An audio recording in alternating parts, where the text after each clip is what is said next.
All the interviews in my whole life, no one's ever said that. All right, I have one more question for you because, Hey, this is an amazing, hey, you're amazing. oh, thank you. Did So are you. Did I just scare you? A little bit, you made me jump a little, just a jumping bit. out. I just think you're, what a great conversationalist, wow. But I also want to congratulate you because you broke the stereotype. They normally kill the black guy the first 30 seconds. Yeah. You held it down for us. I made it through. I'm like a super diva now. I'm never going back. Just kidding. No. I actually don't mind the term diva. I've discovered in the industry most of the time the term means a woman who is very clear about what she wants and doesn't want. My mom shamed me the other day. She said, try not to swear so much. And she started singing a song, by the way. Going, you don't have to curse. It doesn't make you look cool. She's like, you only look like a fool. It's like, she just keeps going on and on and on And you're on. 40, right? Yes. We're gonna practice so we can do the hoedown, showdown. Hoedown, throwdown. Throwdown, oh my God, it's been too long. All right. Do the hoedown, throwdown, do the hoedown. All right, we're working on it, but we're getting there. I wanna tell you, baby, the chances I've been going through, missing you, oh, till you come back to me. I used to hear people from Philly talk, and I'd say, are you from Baltimore, right? Mm-hmm. Baltimore. What do you say it again? Baltimore. Baltimore. It So kind of rolls off a right. little more. Both my parents are from New York. So sometimes being around my mom's family, I'd say, Cherry, she would talk to her father and say like, yeah, Daddy, we're coming up. And I'm like, this is a person that I didn't hear her talk like that at home. She was a school teacher in DC. Looking at New York from the outside, and those of us inside, this is a tough town to love. How do you do it? How do you wake up in the morning, Will, and feel like I'm never gonna leave? It is so tough. I'm sure, like you can see in these cameras, like I am schwitzig. I am so hot and sweaty. It's so intense. And for me, the summer is really like the most difficult time in New York City. At the same time, I am doing the thing that I love most in the world. I don't get to do this anywhere else in the world. I'm on Broadway, and my community is here. You are one of a handful of actors I can think of who can be so funny and so scary. You are a scary guy, right? Really? You're scaring me right now. I'm just gonna wipe off my palms. Really? Oh, okay.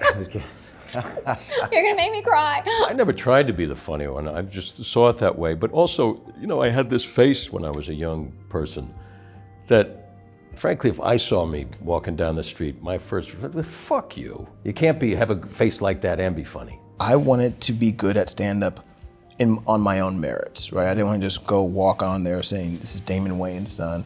So I go up there as Kyle Green. So I tried it, and then people used to always yell out, man, you look just like your damn daddy, like right in the middle of my set. So eventually I just, got rid of the alias and was like, hey, I'm Damon Jr. I don't know why, when people tell me that their husbands like something in my work, I think, oh, you must really love your wife. You know what I mean? Like, because I think I'm trying to play you. You know what I mean? I'm not trying to play the idea of a woman. I want to be somebody that you go, yeah, I do that.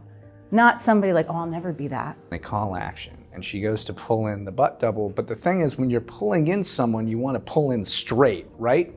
But she pulled in like this. Now,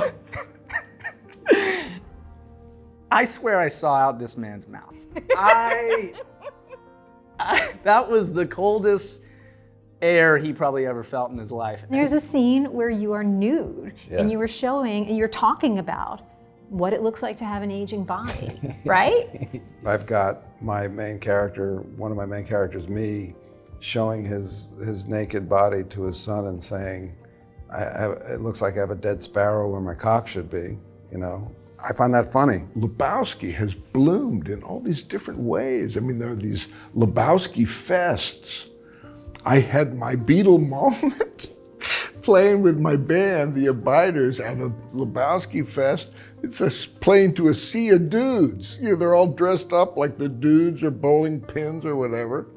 you know, oh, that was wonderful. I just started singing in karaoke bars, and I've always loved that. There's something about like just letting it rip in a karaoke bar that feels like, honestly, I could have been happy doing that for the rest of my life. I've been writing songs for 40 years. It's like a personal diary, a musical diary, basically. I can write folk songs that, you know, are topical, funny songs for an acoustic guitar. I love anything where I'm like, I have to take a journey to actually find grace for this character I'm about to play so I can love him. So for me, it's like that human thing that I get to do. So that's what I'm attracted to. Everyone's human. Everyone's human. Everyone's got fucked up people. Yeah, exactly. And everyone's got a story. And everybody's got a story. Right. And even if they're fucked up, I'm like, who's not fucked up? Right. You know what I mean? But you also have to do the work to just make them human. My very first film, Sidney Poitier gave me this black box with everything that I would need in it to, you know, do my own hair and makeup. And he said, you need this because when you leave here, you won't have the same support. And you're gonna have to learn how to be able to take care of yourself. And I was like, wow. And by the way, I expect great things from you. Martin especially showed me through action how to approach this business, to never lose my humanity, to always see how the value in everyone that I come across, because this business especially can really allow you to turn everything inwards and just, it's all about me. And Martin is the exact opposite of that. He's always been, at least from the time I've met him, always been that. When I was 6 or 7, January Jones was the coolest living or dead human. And everything that she did, I then wanted to do. If you told little 6-year-old me that then one day we'd be getting drinks together and talking life, I think it would kind of blow my mind. To have lasted and to come across a fellow actor who you just have this look in your eye going, and you don't even have to say it. We're still here. Is there a line that you feel like that's the one I'll be remembered for? That's the one that's gonna be in my obituary? Not that you're ever gonna die, but like— What is this? I want you to think about your death now, Stephen. Tell me, I want you to get really dark. All the interviews in my whole life, no one's ever said that. And here's this woman, a very nice woman,